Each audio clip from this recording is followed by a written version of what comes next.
গল্পের নাম তোমার নেশায় আসক্ত। এটা হচ্ছে গল্পের পার্ট 1।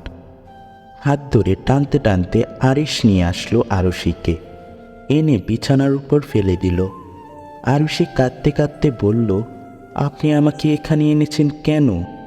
প্লিজ আমাকে যেতে দিন, আমি বাড়ি যাব বলে খাট থেকে নেমে দরজার দিকে যেতেই তখনই আরিশ হাত ধরে আবারও খাটের উপর ফেলে দিয়ে আরুষির উপর উঠে বসল। ওর ঠোঁট জোড়া দখল করে নিল, আর দুটো হাত শক্ত করে মুঠিবদ্ধ করে রেখেছি, যে কারণে নড়াচড়ার ক্ষমতাটুকু পাচ্ছে না। আরিশ আরুষিকে ছেড়ে বলল, খুব শখ না তোমার বিয়ে করার? তাহলে এখন পালাচ্ছ কেন? আমাদের তো বিয়ে হয়ে গেছে, আমরা তো স্বামী স্ত্রী। So let's enjoy baby. Arushi হাত জোর করে কুকুতি মিনতি করছে আরিশের সামনে। অল্প দিনের পরিচয় আরিশের সাথে ওর, আর 3 দিন পর ওর অভ্রের সাথে বিয়ে। সেখানে আরিশকে বিয়ের কথা কখনোই ভাবেনি আরুষি। হঠাৎ আরও হাউমাউ করে কেঁদে উঠল যখন দেখল আরিশ নিজের শার্টের বোতামটা খুলছে। কিছুই বুঝতে পারছে না ও যে নিজেকে কিভাবে আরিশের হাত থেকে রক্ষা করবে। তবে শেষ রক্ষা করতে পারল না, তার আগেই আরুর জ্ঞান হারালো। তো এখানে একটা কথা বলিনি, আরুষিকে আরু নামে সংক্ষিপ্ত নামে ডাকা হচ্ছে, তো আপনারা এখানে বিভ্রান্ত হবেন না। আরুই হলো আরুষি। তারপর শুরু করি। আরু অজ্ঞান হতে আরিশ একটা শয়তানি হাসি দিল, দিয়ে আরুষিকে গভীরভাবে কিস করল।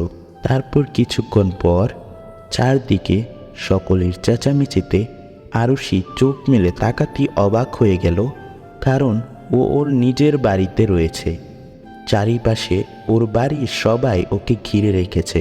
হঠাৎ নিজের পোশাকের দিকে তাকিয়ে অবাক হয়ে গেল, তার কারণ ও এই পোশাকে ছিল না। আর ওর জ্ঞান ফিরতেই ওর বাবা এসে ওকে ঠাস করে চড় মারল। তার বাবার নাম রায়হান আহমেদ। রায়হান আহমেদ বলল, এই দিন দেখার জন্য তোকে আমি বাঁচিয়ে রেখেছিলাম, এখন আমি কি জানাবো অব্রের বাড়ির লোককে এই যে আমার মেয়ে একটা দুশ্চরিত্রা। আরও এবার কেঁদে ফেলল, কারণ ওর বলার মতো কোনো মুখ নেই। নিজেই নিজের পক্ষে যে কোনো কথা বলবে সে সুযোগও পাচ্ছে না, কেউ ওকে কোনো কথাই বলতে দিচ্ছে না। আরুর মা বলল, তোকে যে আমি কেন জন্ম দিয়েছিলাম তার জন্য আমার এখন আফসোস হচ্ছে। জন্মের সময় কেন আমি তোকে মেরে ফেলিনি।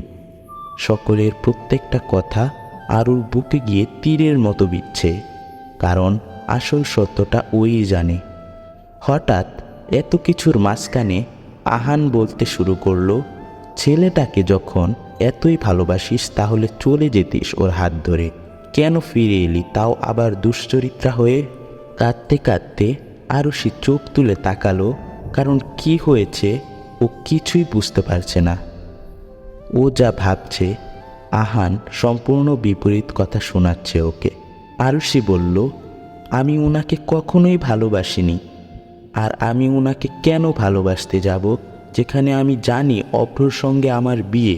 আরুর মা বলল, হ্যাঁ, তার জন্যই তো শারীরিক চাহিদা মেটানোর জন্য ওর কাছে তুই গেছিলি। তারা প্রতিবেশীরা অনেক কানাঘুষাও করছেন, আমরা এবার সমাজে চলবো কি করে সেটা একবার ভেবে দেখেছিস? ওই ছেলে বাড়ি এসে বলে গেল তুই নাকি বিগত 3 মাস ধরে পড়ে আছিস ওকে বিয়ে করার জন্য, পাগল হয়ে গেছিস। তুই ওকে বিয়ে করতে চাস, তাই সমস্ত কিছু করতে বলেছিলি ওকে। আরুষি বলল, মা বিশ্বাস করো আমি তেমন কিছু করিনি বলে উচ্চস্বরে কাঁদতে লাগলো। কিন্তু আজ ওর চোখের জলও সকলের কাছে অভিনয়ের সমান, কেউ ওর কথা বিশ্বাস করছে না। হঠাৎ ওর মাথায় এলো অব্রের কথা। ওর আর অব্রের 3 দিন পর বিয়ে হবে। বিয়েটা পারিবারিকভাবে হলেও আরও বেশ ভালোই পছন্দ করে অব্রকে, আর আরিশের সঙ্গে তার গত 4 মাস ধরে পরিচয়। আরও আরিশকে কখনো পাত্তা দেয়নি, আরুষি ভাইয়ার চোখে দেখেছে আরিশকে। আরও উচ্চস্বরে বলে উঠল, মা অব্র। আরুষির মা বলল, ওরা কেউ জানে না তোর এই কীর্তির কথা, কিন্তু সত্য কখনো চাপা থাকে না। সব জেনেও যদি অব্রতকে মেনে নেয় তাহলে ভাববি তোর কপাল ভালো। বলে ঘর থেকে বেরিয়ে গেলেন। আরও হাউ হাউ করে কেঁদে উঠল। তার কারণ ও এতটাও মনের দিক থেকে শক্তিশালী নয় যে অন্যায়ের বিরুদ্ধে প্রতিবাদ করবে। কিছুক্ষণ আগের কথা, রাস্তায় আরিশ গম্ভীর কণ্ঠে আরশিকে বলল, গাড়িতে উঠ। আরশি অবাক হয়ে গেল। কেন ভাইয়া, আপনার গাড়িতে উঠতে যাব? আর আমি তো হেঁটেই ঠিক আছি। আরিশ বলল, যা বলছি তাই করো, না হলে রাস্তার লোকের সামনে যা করব সেটা ভালো হবে না। এবার তোমার ব্যাপার, তুমি কি করবে না করবে। বাধ্য হয়ে আরও আরিশের গাড়িতে উঠল। কিন্তু কী কারণে আরিশ তাকে গাড়িতে উঠতে বলল আর আরিশে বা তাকে কোথায় নিয়ে যাচ্ছে সে সমস্ত কিছু জিজ্ঞাসা করলে আরিশ চুপচাপ ছিল। তার পরিবর্তে একটা উত্তরও দেয়নি। তারপর সেখান থেকে গেল কাজী অফিসের সামনে। তা দেখে আরশি আরও অবাক হলো। সেখান থেকে গাড়ি থেকে নামতে আরশিকে টেনে টেনে নিয়ে গেল কাজী অফিসে। ওর বাবাকে ওকে খুন করে দেওয়ার ভয় দেখিয়ে পেপারে সই করিয়ে নেয় আর কবুল বলিয়ে নেয়। তারপরে এত সব ঘটনা হলো, কিন্তু আরিশ এর এই সমস্ত কাজকর্মের কোনো কারণ আরও জানে না। সন্ধ্যাবেলা চুপচাপ ছাদের এক কোণে আরশি বসে আছে আর বসে বসে অব্যের সাথে কাটানো সময়গুলোর কথা ভাবছে। হঠাৎ ওর ফোনে ফোন আসতে চমকে উঠল ও। ফোনটা ধরতেই একটা আননোন নাম্বার থেকে ফোন আসলো। কলটা ধরার ইচ্ছা না থাকলেও ধরতে হলো। আরিশ বলল, হ্যালো আরু পাখি, কী করছো জান? আরুষি বলল, কে আপনি? আর আপনি আমাকে এই সমস্ত নামে ডাকছেন কেন? আরিশ বলল, আমাকে এত তাড়াতাড়ি ভুলে গেলে? সকালে না তোমাকে আমি বিয়ে করলাম, এত তাড়াতাড়ি ভুলে গেলে হয় আরু পাখি? আরশির যেন বুকের ভিতর ধক করে উঠল। বুঝতে পারল যে আরিশ নতুন আর কি ঘটানোর জন্য আরিশ ওকে ফোন করেছে সেটাও বুঝতে পারছে না। আরুষি কাঁপা কাঁপা কণ্ঠে বলল, কি চাই আপনার? আপনি এ সমস্ত কেন করছেন? আপনার সাথে তো আমার শত্রুতা নেই। আরিশ খুবই শান্ত কণ্ঠে বলল, তোমার সাথে আমার কি শত্রুতা আমি থাকতে পারি বলো তো? তুমি আমার বউ, আর বউয়ের সঙ্গে কখনো কারো শত্রুতা থাকে? সে যাই হোক, তোমার না দুদিন পর বিয়ে, আমাকে তো ইনভাইট করলে না। আরুষি বলল, আমার বিয়ে আপনি কি করে জানলেন? আরিশ বলল, সেটা বড় কথা নয়, বড় কথা হলো তুমি আমাকে ইনভাইট করনি। আমি কিন্তু খুব রেগে আছি। অপরদিকে আরুষির মুখে কোনো কথা নেই। আরিশের কথার পরবর্তীতে কি উত্তর দেওয়া যায় তাও ও জানে না। আরিশ বলল, সে বাদ দাও, তোমার কিছু জরুরি ভিডিও আমার কাছে রয়েছে, সেগুলো পারলে নিয়ে যাও। আরশি কিন্তু কিন্তু করে বলল, কিসের ভিডিও? আর আমার সাথে আপনার কোন ভিডিও?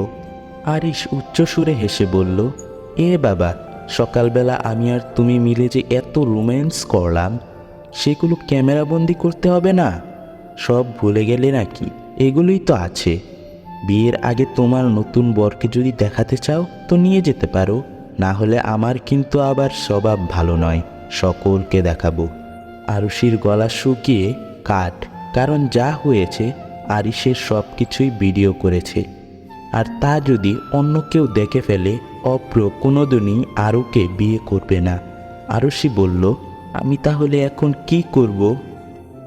আরিশ বলল, কাল সকাল 10টায় ভার্সিটিতে নয়, সোজা আমার বাড়িতে আসবে। যদি না এসেছো তো জানতেই পারবে আমি তোমার সাথে কি কি করব। আশা করি তুমি আমাকে খুব ভালো করেই চেনো। তারপর আরিশ বলল, বাই আরু পাখি।